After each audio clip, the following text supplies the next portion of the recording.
Tom had always been good at solving problems, but today he had way too much to sort out. His desk was covered in papers, his inbox was overflowing, and his to-do list seemed endless. He took a deep breath and told himself, "It's time to sort out this mess."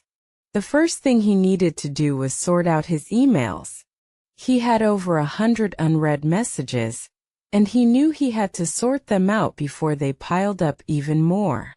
As he went through them, he deleted the unnecessary ones and sorted out the important ones into folders. Next, he had to sort out his schedule. His calendar was a disaster, full of overlapping meetings and deadlines. "I need to sort this out before I double-book myself again," he muttered. He took his time arranging everything properly. As soon as he finished, his colleague Sarah walked in.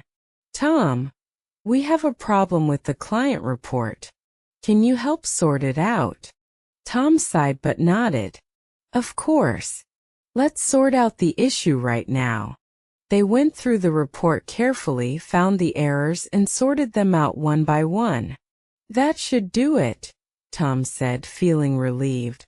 During lunch, he remembered he still needed to sort out his home bills.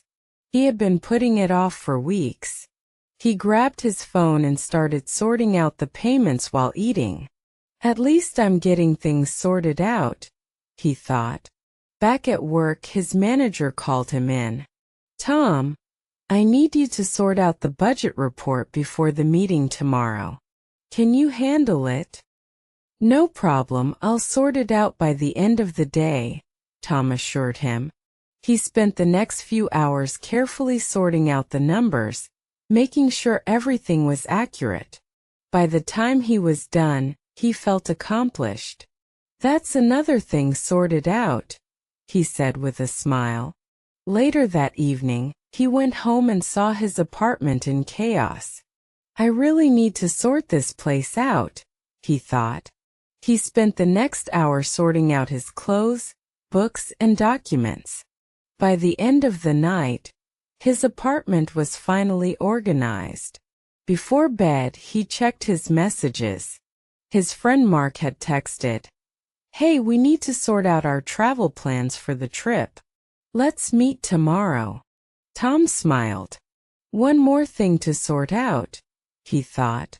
But for now, he could finally relax, knowing he had sorted out most of his problems for the day.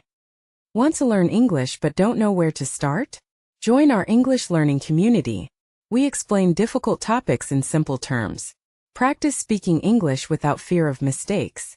Support, motivation, and communication with like-minded people. Start speaking English today. Subscribe and learn with us.